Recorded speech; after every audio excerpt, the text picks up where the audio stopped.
ओम शांति। आज है 28 जुलाई 2026।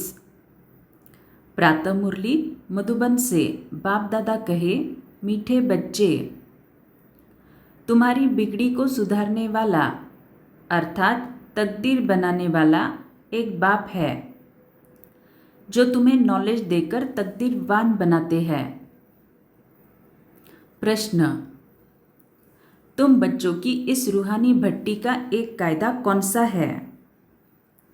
उत्तर, रूहानी भट्टी में अर्थात याद की यात्रा में बैठने वालों को कभी भी इधर उधर के ख्यालात नहीं चलाने हैं। एक बाप को याद करना है।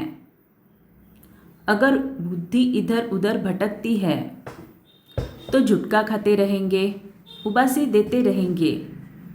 इससे वायुमंडल खराब होता है, अपना ही नुकसान करते हैं। गीत, दिल का सहारा टूट न जाए। ओम शांति। मीठे मीठे रूहानी बच्चों ने गीत के 2 अक्षर सुने। बच्चों को सावधानी मिलती है। इस समय जो भी है सबकी तकदीर बिगड़ी हुई है, सिवाय तुम ब्राह्मणों के। तो बाबा क्यों ऐसे बोल रहे हैं, सबकी तकदीर बिगड़ी हुई है? तो देखो, जो ब्राह्मण नहीं हैं, जो ज्ञान मार्ग में नहीं हैं, उनके लाइफ में भी हिसाब किताब चल रहे हैं, लेकिन उन हिसाब किताब को ज्ञान और योग से कैसे चुकतू करना है उसका नॉलेज उनके पास नहीं है। इसीलिए वो हिसाब किताब उनके दिन प्रतिदिन बढ़ते ही जा रहे हैं और दुर्गति को ही पा रहे हैं। इसीलिए बाबा बोल रहे हैं, सभी की तकदीर बिगड़ी हुई है, सिवाय तुम ब्राह्मणों की। तो बाबा ने हम ब्राह्मणों को ज्ञान और योग सिखाया है, राजयोग सिखाया है, और इस राजयोग से हिसाब किताब कैसे चुकतू करना है उसकी नॉलेज भी दी है। इसीलिए बाबा बोलते हैं हम तकदीरवान हैं। अब तुम्हारी अब बिगड़ी से सुधार रही है। कैसे सुधार रही है? हिसाब किताब को हम योग बल और ज्ञान के बल से चुकतू कर रहे हैं। बाप को कहा ही जाता है तकदीर बनाने वाला। तुम जानते हो शिव बाबा कितना मीठा है। बाबा अक्षर बड़ा मीठा है। बाप से सब आत्माओं को वर्षा मिलता है। लौकिक बाप से बच्चों को वर्षा मिलता है, बच्ची को नहीं। यहाँ बच्चा व बच्ची सब वर्षे के हकदार है। बाप पढ़ाते हैं आत्माओं को अर्थात अपने बच्चों को। आत्मा समझती है हम सब ब्रदर्स है। बरोबर ब्रदरहुड कहा जाता है ना। एक भगवान के बच्चे हैं, फिर इतना लड़ते झगड़ते क्यों? सब आपस में लड़ते ही रहते हैं। अनेक धर्म, अनेक मत है, और मुख्य बात तो रावण राज्य में लड़ाई ही चलती है, क्योंकि विकारों की प्रवेशता है। काम विकार पर भी कितना लड़ाई झगड़ा होता है। ऐसे बहुत राजाओं ने लड़ाई की है। काम के लिए बहुत लड़ते हैं, कितने खुश होते हैं। कोई के साथ दिल होती है तो मार भी देते हैं। काम महाशत्रु है। क्रोध वाले को तो क्रोधी ही कहेंगे, लोभ वाले को लोभी कहेंगे, लेकिन जो कामी हैं उनके बहुत नाम रखे हुए हैं। इसीलिए कहा जाता है अमृत छोड़ विष काहे को खाए।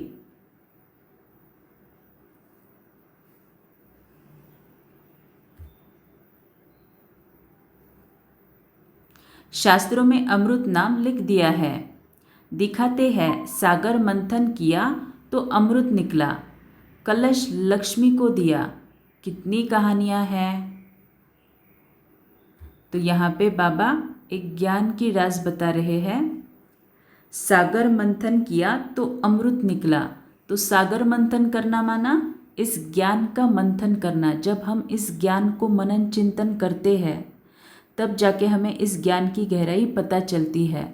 तो वो जो ज्ञान की गहराई है उसी को बाबा अमृत का कलश बोलते हैं। तो सागर मंथन किया तो अमृत निकला, कलश लक्ष्मी को दिया। तो जो आत्मा विचार सागर मंथन करती है इस ज्ञान का, मुरली का, उसी को बाबा लक्ष्मी बोल रहे हैं। कितनी कहानियाँ हैं इसमें भी बड़े बड़ी बात है सर्वव्यापी की। गीता का भगवान कौन और पतित पावन कौन, प्रदर्शनी में मुख्य इन्हीं चित्रों पर समझाया जाता है। पतित पावन ज्ञान का सागर और उनसे निकली हुई ज्ञान गंगाएं व पानी की नदी व सागर, कितनी अच्छी अच्छी बातें समझाई जाती है। बाप बैठ समझाते हैं, मीठे मीठे बच्चों, तुमको किसने पावन बनाया? बिगड़ी को सुधारने वाला कौन है? वो पतित पावन कब आते हैं? ये खेल कैसे बना हुआ है? कोई भी नहीं जानते हैं। बाप को कहा ही जाता है नॉलेजफुल, ब्लिसफुल, पीसफुल। तो हम सभी इसके अनुभवी हैं जब हम परमधाम में बाबा के साथ पावरफुल कंबाइंड स्वरूप में स्थित होते हैं। हमें उस सुख की, शांति की अनुभूति होती है। गाया भी जाता है, बिगड़ी को बनाने वाला एक। ये तो समझने में आता है बरोबर, रावण हमारी बिगाड़ते हैं।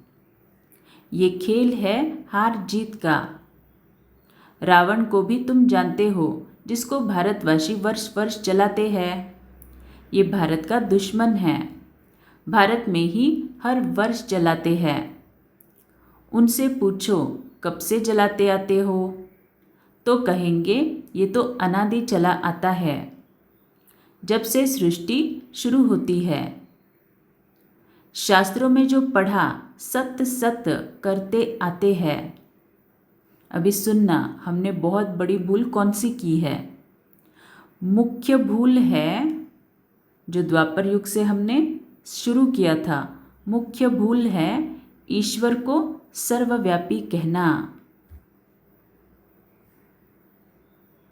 बाप ये नहीं कहते कि ये किसकी भूल है, ये ड्रामा में नूंद है, हार जीत का खेल है। एक मुरली में बाबा ने कहा था, तुमने सबसे पहला जो झूठ बोला, तो झूठ के भी बाबा ने परिभाषा बताई कि हमने कौन से वाक्य से झूठ बोलना शुरू किया। तो सबसे पहला झूठ हमने जो बोला वो ये था कि ईश्वर सर्वव्यापी है। तो वो झूठ जब से बोलना शुरू किया, तब से फिर झूठ पे झूठ, झूठ पे झूठ सभी आत्माओं ने बोलना शुरू किया। ये ड्रामा में नूंद है, हार जीत का खेल है। माया से हारे हार, माया से जीते जीत। माया से कैसे हार खाते हैं वो भी समझाया जाता है। पूरा आधा कल्प रावण राज्य चलता है, एक सेकंड का भी फर्क नहीं हो सकता। राम राज्य की स्थापना और रावण राज्य का विनाश अपने समय पर एक्यूरेट चलते हैं। सतयुग में तो लंका होती नहीं, वो तो बुद्ध धर्म का खंड है। पढ़े लिखे की बुद्धि में रहता है। लंदन इस तरफ है, अमेरिका इस तरफ है। पढ़ाई से बुद्धि का ताला खुलता है, रोशनी आती है। इसको ज्ञान का तीसरा नेत्र कहा जाता है। बुढ़िया बहुत बातें समझ न सके, इन्हों को एक मुख्य बात धारण करनी है। तो जो माताएं या फिर बहुत ही एजेड लोग होते हैं, वो बोलते इतना ज्ञान समझ में नहीं आता, तो बाबा बोल रहे हैं आपको एक मुख्य धारण करनी है, जो ही अंत में काम आती है। मनुष्य शास्त्र तो बहुत पढ़ते हैं, पिछाड़ी में फिर भी एक अक्षर कह देते हैं कि राम राम कहो। ऐसे नहीं कहते शास्त्र सुनाओ, वेद सुनाओ।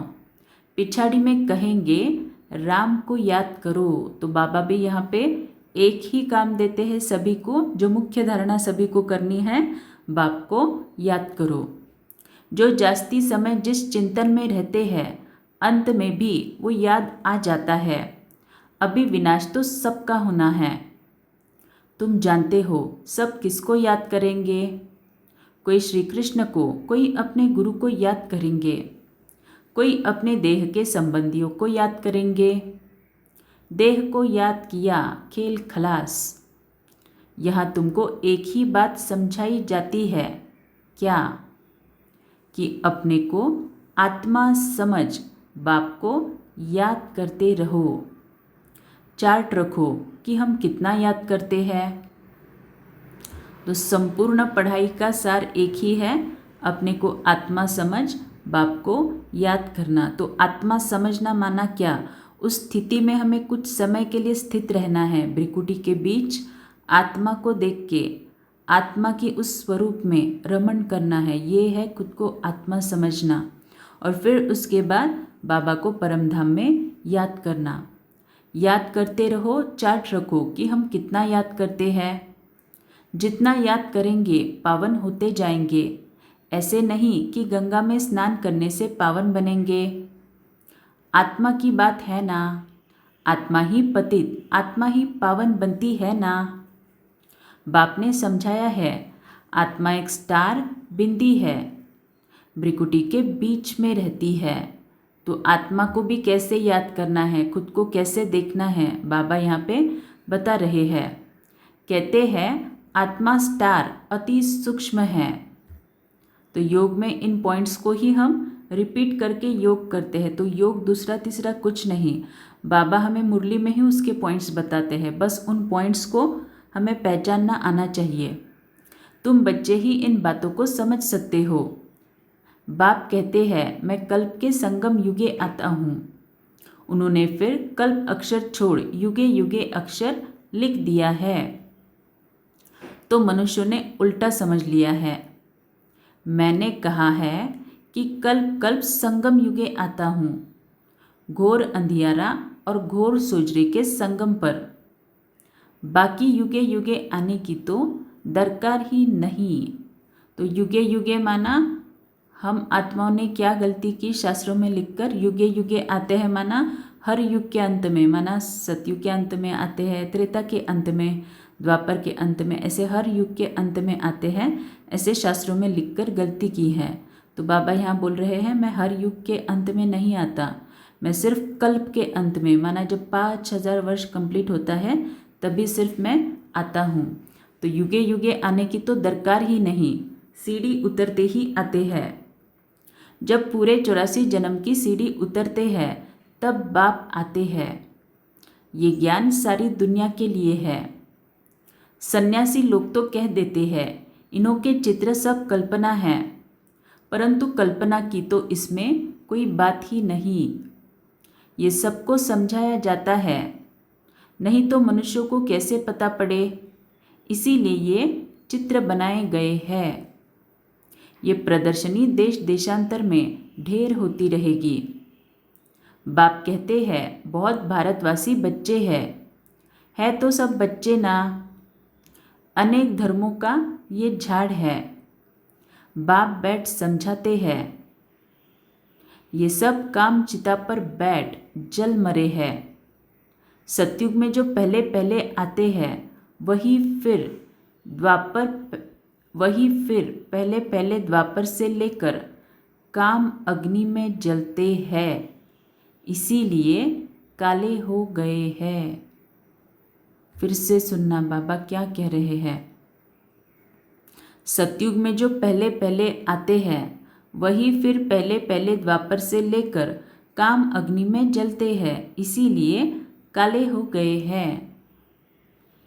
अभी सबकी सद्गति होनी है, तुम निमित्त बनते हो, तुम्हारे पिछाड़ी सबकी सद्गति होनी है। तो हमारे पिछाड़ी सबकी सद्गति माना क्या?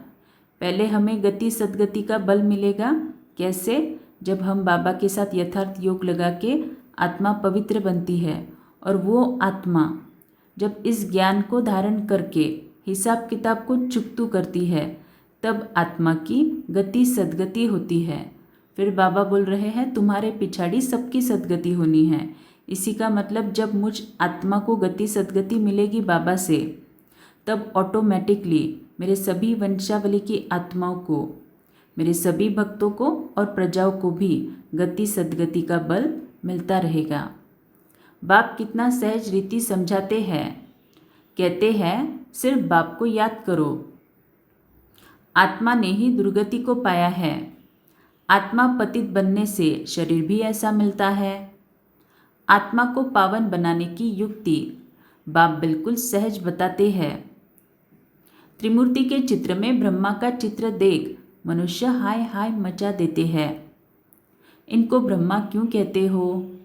ब्रह्मा तो सूक्ष्म वतनवासी देवता है, यहाँ कहाँ से आया? ये दादा तो नामी ग्रामी था, अखबारों में सब जगह पड़ा था। एक जौहरी कहता है मैं श्री कृष्ण हूँ, हमको 16,108 रानियाँ चाहिए। बड़ा हंगामा मच गया था भगाने का। अब एक एक से माथा कौन मारे? इतने ढेर मनुष्य है। तो बाबा यज्ञ के स्टार्टिंग की बातें हमें याद दिला रहे हैं। आबू में भी कोई आते हैं तो उनको झट कहते हैं, अरे ब्रह्मा कुमारियों के पास जाते हो, वो तो जादू कर देती है, स्त्री पुरुष को भाई बहन बना देती है, लंबी चौड़ी बात बताकर माथा खराब कर देते हैं। बाप कहते हैं तुम मुझे ज्ञान सागर वर्ल्ड ऑलमाइटी अथॉरिटी कहते हो। वर्ल्ड ऑलमाइटी अर्थात सर्वशक्तिवान, सब वेदों शास्त्रों आदि को जानने वाला। बड़े विद्वान को भी अथॉरिटी कहते हैं क्योंकि वह सब वेदों शास्त्रों आदि को पढ़ते हैं, फिर बनारस में जाकर टाइटल ले आते हैं। तो विद्वान ये टाइटल किसको मिलता है? बाबा यहाँ पे उसको एक्सप्लेन कर रहे हैं। जो सभी वेद शास्त्र को पढ़ते हैं बनारस में जाके, फिर उन्हें वो टाइटल मिल जाता है। महापाध्याय, श्री श्री 108, सरस्वती, ये सब टाइटल्स वहाँ ही मिलते हैं। जो बहुत होशियार होते हैं उनको बड़ा टाइटल मिलता है। शास्त्रों में जनक के लिए लिखा हुआ है, उसने कहा कि सच्चा ब्रह्म ज्ञान कोई हमको सुनाए। अब ब्रह्म ज्ञान तो है नहीं, बातें सारी यहाँ की है, कहानी बड़ी बना दी है। शंकर पार्वती की भी कहानी लिखी हुई है, कितनी कहानियाँ बैठ बनाई है। तो ये जो सभी भक्ति मार्ग की कहानियाँ हैं, भक्ति मार्ग के वेद शास्त्र है, इन सब का बीज कहाँ पे है? संगम युग के इस ज्ञान मुरली में ही उसके बीज छिपे हुए हैं। तो इस संगम युग पर जो भी ब्राह्मण आत्माएं इस ज्ञान का बहुत ज़्यादा गहराई से मनन चिंतन करती है, फिर वही आत्माएं द्वापर युग से अलग अलग वेद शास्त्र लिखने के निमित्त बनती है। कितनी कहानियाँ बैठ बनाई हैं। शंकर ने पार्वती को कथा सुनाई, वास्तव में था शिव, उन्होंने फिर शंकर पार्वती का नाम दे दिया है। भागवत आदि में ये सब इस समय की बात है, अंडरलाइन। तो भागवत में जो भी कथाएं लिखी है, बाबा बोल रहे इस समय की बात है, और संगम युग की बात और इस ज्ञान मुरली की बात सिवाय ब्राह्मण आत्माओं के किसी को भी पता नहीं है। इसी का मतलब क्या? द्वापर में भी ये भागवत आदि जो बने हैं वो लिखने के लिए कोई ना कोई ब्राह्मण आत्मा ही निमित्त है। फिर कहानी में बताते हैं, उनको ख्याल आया राजा को यह ज्ञान जाकर दूँ। बाप भी समझाते हैं, राजाओं को जाकर ज्ञान दो, तुम ही सूर्यवंशी थे, फिर चंद्रवंशी, वैश्यवंशी, शूद्रवंशी बने। तो सतयुग में सूर्यवंशी, त्रेता में चंद्रवंशी, द्वापर में वैश्यवंशी और कलयुग अंत में शूद्रवंशी। तो जैसे जैसे आत्मा की बैटरी कम होती जाती है, कलाएं कम होती जाती है, वैसे वैसे उस वंश का नाम भी चेंज होता जाता है। तुम्हारी राजधानी ही चट हो गई है, अब फिर सूर्यवंशी राजधानी लेना हो तो पुरुषार्थ करो। तो अगर सच में सूर्यवंशी में आना है, सूर्यवंशी माना सतयुगी राजधानी में अगर आना है, तो बाबा बोल रहे हैं पुरुषार्थ करो। वैसे भी अगर पुरुषार्थ नहीं करेंगे, सिर्फ ज्ञान को थोड़ा थोड़ा सुनेंगे, थोड़ा थोड़ा योग करेंगे, तो वैसे भी त्रेता में आ ही जाएंगे। लेकिन सूर्यवंशी बनना है तो पुरुषार्थ करना है। राजयोग सिखाने वाला बाबा आया हुआ है, फिर आकर बेहद का स्वराज्य लो। राजाओं के पास भी बहुत चिट्ठियाँ जाती है, फिर उनको मिलती थोड़े ही है।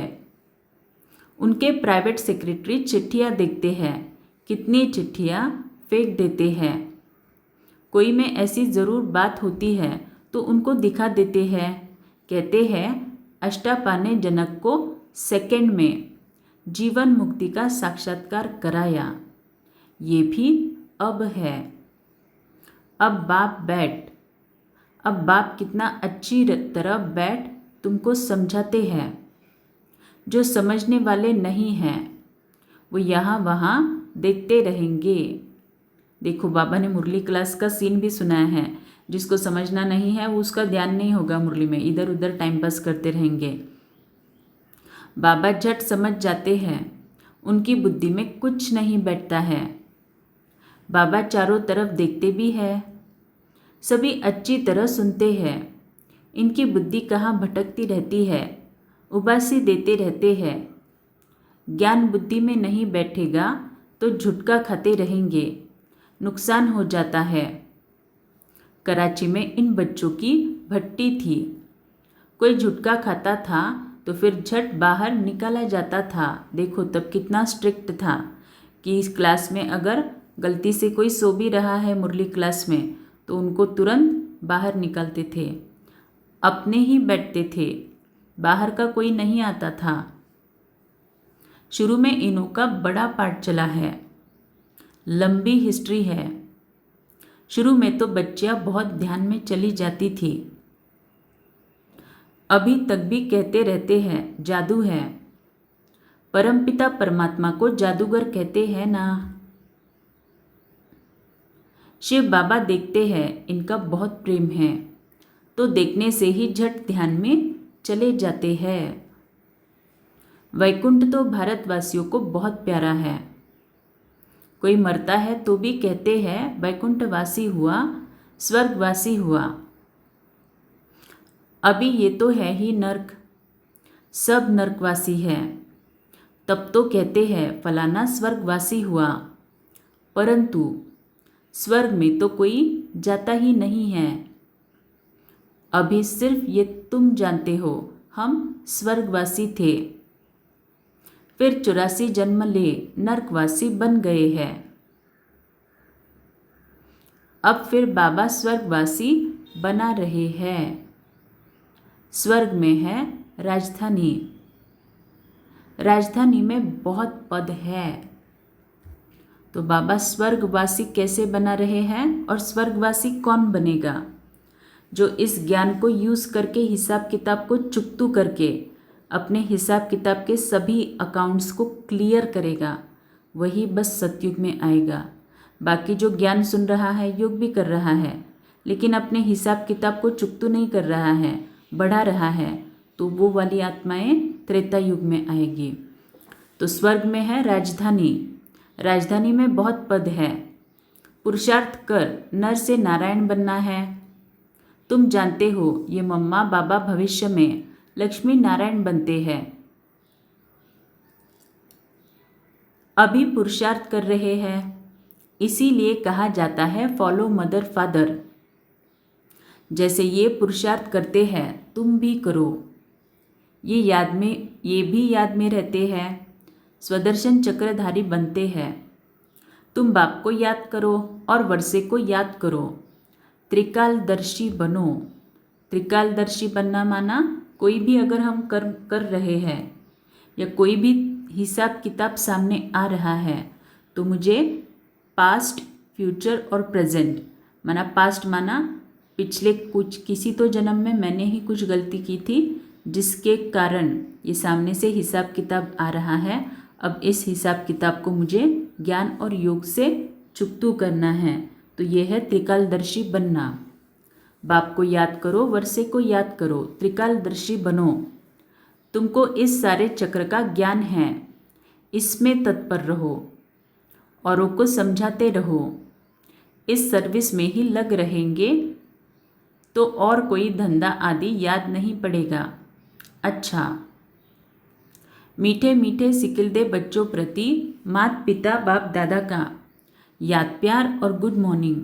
रूहानी बाप की रूहानी बच्चों को नमस्ते। हम रूहानी बच्चों की रूहानी माता पिता बाप दादा को याद प्यार गुड मॉर्निंग और नमस्ते। शुक्रिया बाबा, आपका पद्मा पदम शुक्रिया। धारणा,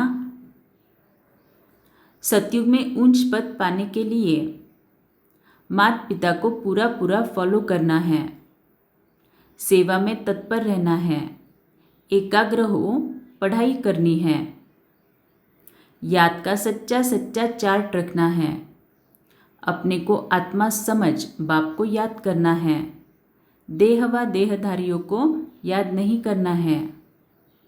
वरदान, अपने हाईएस्ट पोजीशन में स्थित रहकर हर संकल्प बोल और कर्म करने वाले संपूर्ण निर्विकारी भव। संपूर्ण निर्विकारी अर्थात किसी भी परसेंट में कोई भी विकार तरफ आकर्षण न जाए, कभी उनके वशीभूत न हो। हाईएस्ट पोजीशन वाली आत्माएं कोई साधारण संकल्प भी नहीं कर सकती। तो जब कोई भी संकल्प व कर्म करते हो तो चेक करो कि जैसा ऊंचा नाम वैसा ऊंचा काम है। अगर नाम ऊंचा काम नीचा तो नाम बदनाम करते हो। इसीलिए लक्ष्य प्रमाण लक्षण धारण करो, तब कहेंगे संपूर्ण निर्विकारी अर्थात होलीएस्ट आत्मा। स्लोगन, कर्म करते करन करावन हार बाप की स्मृति रहे तो स्व पुरुषार्थ और योग का बैलेंस ठीक रहेगा। ओम शांति।